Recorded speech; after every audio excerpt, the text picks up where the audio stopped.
Non എക്സ്ട്രാക്ടറുടെ പുതിയൊരു വീഡിയോയിലേക്ക് എല്ലാവർക്കും സ്വാഗതം. അപ്പോൾ നിങ്ങൾ കണ്ട പോലെ തന്നെ നമ്മുടെ LGSന്റെ റിസൾട്ട് നിലവിൽ വന്നിട്ടുണ്ട്.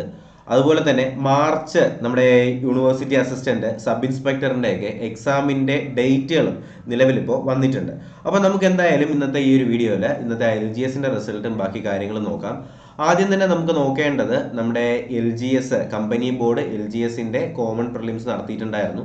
അതിൻ്റെ കട്ട് ഓഫാണ് നമുക്ക് നോക്കേണ്ടത്. കണ്ടല്ലോ, അപ്പോൾ ഇതാണ് നമ്മുടെ കമ്പനി ബോർഡ് LGSന്റെ റിസൾട്ട് വരുന്നത് ഇങ്ങനെയാണ്. അപ്പോൾ ഒരുപാട് പേര് നമ്മുടെ കമ്പനി ബോർഡ് LGSന്റെ റിസൾട്ടിനകത്ത് ഉൾപ്പെട്ടിട്ടുണ്ട്. അപ്പോൾ ഈ ഒരു PDF ആവശ്യമുള്ളവർ നമ്മുടെ ടെലഗ്രാം ചാനലിലേക്ക് ഒന്ന് ജോയിൻ ചെയ്യുകയാണെങ്കിൽ ഈ PDF അതിനകത്ത് അവൈലബിൾ ആയിരിക്കും. ഓക്കെ, അപ്പോൾ ഒന്ന് ശ്രദ്ധിക്കുക, ഇത്രയും പേര് കമ്പനി ബോർഡ് LGSന്റെ ഈ റിസൾട്ടിനകത്ത് വരുന്നുണ്ട്. അപ്പോൾ എത്ര പേര് ഉൾപ്പെട്ടിട്ടുണ്ട് എന്നൊന്നും കൗണ്ടബിൾ ആയിട്ടില്ല ഇതുവരെ. അപ്പോൾ എന്തായാലും നമുക്ക് ഒന്ന് കൗണ്ട് ചെയ്ത ശേഷം നിലവിൽ ഈ ഒരു ലിസ്റ്റിൻ്റെ എണ്ണം കിട്ടിയിട്ടുണ്ട്.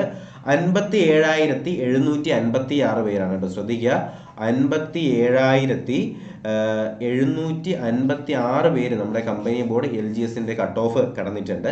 ഇതിൻ്റെ കട്ട് ഓഫ് വരുന്ന മാർക്കാണ് നമുക്ക് അറിയേണ്ടത്. 75 ആണ് കേട്ടോ. 75.54 നമ്മുടെ കമ്പനി ബോർഡ് LGSന്റെ കട്ട് ഓഫ്. 75.54 ഈ PDF നമ്മുടെ ടെലഗ്രാം ചാനലിൽ അവൈലബിൾ ആയിരിക്കും. ഒന്ന് കയറി ജോയിൻ ചെയ്യുക. അതുപോലെ തന്നെ നമുക്ക് വളരെ പ്രധാനപ്പെട്ട മറ്റൊരു റിസൾട്ട് നിലവിൽ വന്നിട്ടുണ്ട്. ഇത് നമ്മുടെ സബ് ഇൻസ്പെക്ടർ ഓഫ് പോലീസ് NCAയുടേതാണ്. പക്ഷേ ഷെഡ്യൂൾഡ് കാസ്റ്റിൻ്റെ ഒരു മെയിൻസ് റിസൾട്ടാണ് വന്നിട്ടുള്ളത്. 66 പേരടങ്ങുന്ന ഈ ഒരു മെയിൻ ലിസ്റ്റിൻ്റെ കട്ട് ഓഫ് വന്നിട്ടുള്ളത് 0.33 കണ്ടല്ലോ. 0.33 കണ്ടല്ലോ. Sub inspector of police trainee NCA scheduled caste converted to Christianity ആണ്. അതിൻ്റെ കട്ട് ഓഫാണ് 0.33 വന്നിട്ടുള്ളത്. ഇത് വളരെ കുറവാണ്. പക്ഷേ കണ്ടല്ലോ, LGSന്റെ റിസൾട്ട് 75.54 57,000 പേര് നമ്മുടെ ഈ ഒരു റിസൾട്ടിനകത്തും വന്നുവിട്ടിട്ടുണ്ട്. അപ്പോൾ നമുക്കിനി എന്തായാലും നമ്മുടെ ഈ ഒരു എക്സാമിനേഷൻ കലണ്ടർ എന്ന് പറയുമ്പോൾ നമ്മുടെ കേരള പബ്ലിക് സർവീസ് കമ്മീഷൻ്റെ കണ്ടല്ലോ കൺഫർമേഷൻ ഫോർ സബ്മിറ്റിംഗ് കൺഫർമേഷൻ എന്ന് പറഞ്ഞിട്ട് മന്ത് ഓഫ് ഏപ്രിൽ, അപ്പോൾ അതിൻ്റെ പ്രത്യേക ശ്രദ്ധയ്ക്ക് എന്ന് പറഞ്ഞിട്ടൊരു ലിസ്റ്റ് ഇതിനകത്ത് കൊടുത്തിട്ടുണ്ട്. അപ്പോൾ നമുക്ക് എന്തായാലും നോക്കാം ഇതിനകത്ത് പറയുന്ന കാര്യങ്ങൾ എന്തൊക്കെയാണെന്ന് നോക്കാം.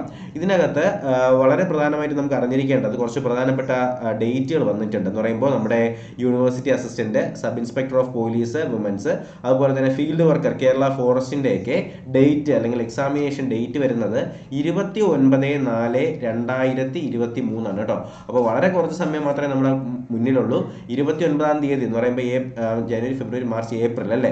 ഏപ്രിൽ 29-ാം തീയതി നമ്മുടെ സബ് ഇൻസ്പെക്ടറിൻ്റെയും അതുപോലെ തന്നെ university assistant, field worker Kerala ഫോറസ്റ്റിൻ്റെയൊക്കെ എക്സാമിനേഷൻ, കോമൺ പ്രിലിമിനറി എക്സാമിനേഷൻ നടക്കുന്നതാണ്. അപ്പോൾ ഈ ഒരു PDF നമ്മുടെ ടെലഗ്രാം ചാനലിൽ അവൈലബിൾ ആയിരിക്കും. അപ്പോൾ നമുക്ക് നോക്കാം ബാക്കി എക്സാമിനേഷൻസ് ഏതൊക്കെയാണ് നടക്കാൻ പോകുന്നത് നമുക്ക് നോക്കാം. ഇതിൽ കേരള സ്റ്റേറ്റ് പൊല്യൂഷൻ ബോർഡ് എന്ന് പറഞ്ഞിട്ട് ഒന്നും കൊടുത്തിട്ടുണ്ട്. അതിൻ്റെത് 1-ാം തീയതിയാണ്, ഏപ്രിൽ 1-നാണ് അത് നടക്കാനായിട്ട് പോകുന്നത്. അതുപോലെ തന്നെ അടുത്ത് technical education instructor in physical education എന്ന് പറഞ്ഞിട്ട് ഒരെണ്ണം കൊടുത്തിട്ടുണ്ട്. അതിൻ്റെത് 3-ാം തീയതിയാണ്. അതുപോലെ തന്നെ ഹെൽത്ത് സർവീസിലേക്കുള്ള എക്സാമിനേഷൻ 4-ാം തീയതി നടക്കുന്നുണ്ട്. ഫിഷറീസ് ഓഫീസർ എന്ന് പറഞ്ഞിട്ട് ഫിഷറീസിൻ്റെ എക്സാം 4-ാം തീയതി നടക്കുന്നുണ്ട്. ലബോറട്ടറി അസിസ്റ്റന്റിൻ്റെ കോമൺ എക്സാമിനേഷൻ 5-ാം തീയതി നടക്കുന്നുണ്ട്. അതുപോലെ തന്നെ ലെജിസ്ലേച്ചറിലെ സെക്രട്ടേറിയറ്റ് കണ്ടല്ലോ, റിപ്പോർട്ടർ ഗ്രേഡ് 2 ലെജിസ്ലേച്ചർ സെക്രട്ടേറിയറ്റിൻ്റെ NCA എക്സാം 5-ാം തീയതി നടക്കുന്നുണ്ട്. അതുപോലെ സ്റ്റേറ്റ് ടാക്സ് ഓഫീസറിൻ്റെ എക്സാം 11-ാം തീയതി നടക്കുന്നുണ്ട്. അതുപോലെ തന്നെ നമ്മുടെ ഓവർസിയറിൻ്റെ എക്സാം 12-ാം തീയതി നടക്കുന്നുണ്ട്. സ്റ്റാറ്റിസ്റ്റീഷ്യൻ എന്ന് പറഞ്ഞിട്ട് ഒരു എക്സാം 12-ാം തീയതി നടക്കുന്നുണ്ട്. 13-ാം തീയതി ലബോറട്ടറി അസിസ്റ്റന്റ് ഫാമിംഗ് ഓപ്പറേഷൻ നടക്കുന്നുണ്ട്. 13-ാം തീയതി നമ്മുടെ ഡ്രഗ്സ് കൺട്രോളിൻ്റെ ടെക്നിക്കൽ അസിസ്റ്റന്റ് നടക്കുന്നുണ്ട്. അതുപോലെ തന്നെ നമ്മുടെ 18-ാം തീയതി ഇൻഡസ്ട്രിയൽ ട്രെയിനിങ്ങിൻ്റെ ജൂനിയർ കണ്ടക്ടറിൻ്റെ എക്സാം നടക്കുന്നുണ്ട്. 19-ാം തീയതി ട്രീറ്റ്മെന്റ് ഓർഗനൈസർ എന്ന് പറഞ്ഞിട്ട് ഹെൽത്ത് സർവീസിൻ്റെ എക്സാം നടക്കുന്നുണ്ട്. അതുപോലെ തന്നെ പിന്നെ വരുന്ന 25-ാം തീയതിയാണ്. 25-ാം തീയതി കണ്ടല്ലോ, നിങ്ങൾക്ക് ഇവിടെ കാണാനായിട്ട് കഴിയും. SSLC ലെവലിൻ്റെ മെയിൻസ് എക്സാമിനേഷൻ 25-ാം തീയതി എന്ന് പറയുന്നുണ്ട്. അസിസ്റ്റന്റ് പ്രിസൺ ഓഫീസർ, അതുപോലെ തന്നെ ഫീമെയിൽ അസിസ്റ്റന്റ് പ്രിസൺ ഓഫീസറിൻ്റെ ഒക്കെ എക്സാം നടക്കാൻ പോകുന്നത് 25-ാം തീയതിയാണ്. 25-ാം തീയതി നമ്മുടെ 10th ലെവലിൻ്റെ മെയിൻസ് എക്സാമിനേഷൻ നടക്കാൻ പോവുകയാണ്. കണ്ടല്ലോ, അതിനാരും ശ്രദ്ധിച്ചില്ല എന്ന് പറയരുത്. അതുപോലെ തന്നെ നമ്മുടെ ട്രേഡ്സ്മാൻ്റെത് ടെക്നിക്കൽ എഡ്യൂക്കേഷൻ 26-ാം തീയതി നടക്കുന്നുണ്ട്.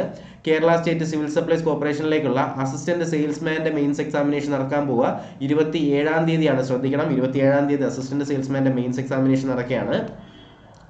28-ാം തീയതി ആയുർവേദ മെഡിക്കൽ എഡ്യൂക്കേഷൻ്റെ എക്സാം നടക്കുന്നുണ്ട്. 29-ാം തീയതി ഫീൽഡ് ഓഫീസറിൻ്റെ നടക്കുന്നുണ്ട് കേട്ടോ. ഫീൽഡ് ഓഫീസറിൻ്റെ കേരള ഫോറസ്റ്റ് ഡെവലപ്മെൻറ്റ് കോർപ്പറേഷനിലേക്കുള്ള ഫീൽഡ് ഓഫീസറിൻ്റെ exam common preliminary exam stage 1 നടക്കുന്നുണ്ട് 29-ാം തീയതി. ഇതിൻ്റെയൊക്കെ സിലബസ് കാണണമെങ്കിൽ നിങ്ങൾക്ക് ഈ ഒരു ഡീറ്റെയിൽഡ് സിലബസ് എന്ന് പറയുന്ന ഒരു പോർഷനിൽ ക്ലിക്ക് ചെയ്താൽ നമുക്ക് ഡയറക്റ്റ് അതിൻ്റെ സിലബസ് കിട്ടും. 29-ാം തീയതി ശനിയാഴ്ച യൂണിവേഴ്സിറ്റീസ് ഓഫ് കേരള എന്ന് പറഞ്ഞിട്ട് അസിസ്റ്റൻറ്റ് അതിൻ്റെ കോമൺ പ്രിലിമിനറി എക്സാമിനേഷൻ നടക്കുന്നുണ്ട്. അടുത്തത് നമ്മുടെ സബ് ഇൻസ്പെക്ടർ ഓഫ് പോലീസിൻ്റെ എക്സാമിനേഷൻ നടക്കുക 29-ാം തീയതിയാണ്. ശ്രദ്ധിക്കുക, 29-ാം തീയതിയാണ് common preliminary exam. University assistant sub ഇൻസ്പെക്ടറിന്റെ എക്സാം 29-ാം തീയതിയാണ്. അതൊന്ന് ശ്രദ്ധിക്കണം. കണ്ടല്ലോ, ഇതെല്ലാം അതിന്റെ എക്സാമിനേഷന്റെ നോട്ടിഫിക്കേഷൻ ആണ്. ഓപ്പൺ മാർക്കറ്റ് എന്നൊക്കെ പറഞ്ഞിട്ട് കൊടുത്തിട്ടുള്ളത് ട്രെയിനി. ഈ എക്സാമിനേഷനൊക്കെ വരിക 29-ാം തീയതിയാണ്. അപ്പോൾ ഇത്രയും എക്സാമിനേഷനാണ് നമ്മുടെ ഏപ്രിൽ മാസത്തിൽ നടക്കാനായിട്ട് പോകുന്നത്. ഞാൻ ഓൾറെഡി പറഞ്ഞിട്ടുണ്ടായിരുന്നു നമ്മൾ മാർച്ച് ഏപ്രിൽ സമയമാകുമ്പോഴത്തേക്ക് നമുക്ക് എന്തായാലും മെയിൻസ് എക്സാം പ്രതീക്ഷിക്കാമെന്ന്. അതുപോലെ തന്നെ മെയിൻസ് എക്സാം വന്നിട്ടുണ്ട്. 29-ാം തീയതിയാണ് നമ്മുടെ SIയുടെ യൂണിവേഴ്സിറ്റി അസിസ്റ്റന്റിൻ്റെതും. 25-ാം തീയതി നമ്മുടെ മെയിൻസ് എക്സാം 10th ലെവലിന്റെ മെയിൻസ് എക്സാം നടക്കുന്നുണ്ട് 25-ാം തീയതി. അപ്പോൾ എന്തായാലും വളരെ വ്യക്തമായി ഇതിനെ പഠിച്ചു പോവുക. വളരെ കുറച്ച് സമയം മാത്രമേ മുന്നിലുള്ളൂ. സമയം കണ്ടു പഠിക്കുക. അപ്പോൾ ഇത്രയും കാര്യങ്ങളാണ് ഈ ഒരു വീഡിയോയിൽ പറയാനായിട്ട് ഉദ്ദേശിച്ചിട്ടുള്ളത്. അപ്പോൾ PDF നമ്മുടെ ടെലഗ്രാം ചാനൽ അവൈലബിൾ ആയിരിക്കും. എത്രയും വേഗം ഡൗൺലോഡ് ചെയ്ത് PDF ഡൗൺലോഡ് ചെയ്തെടുക്കുക.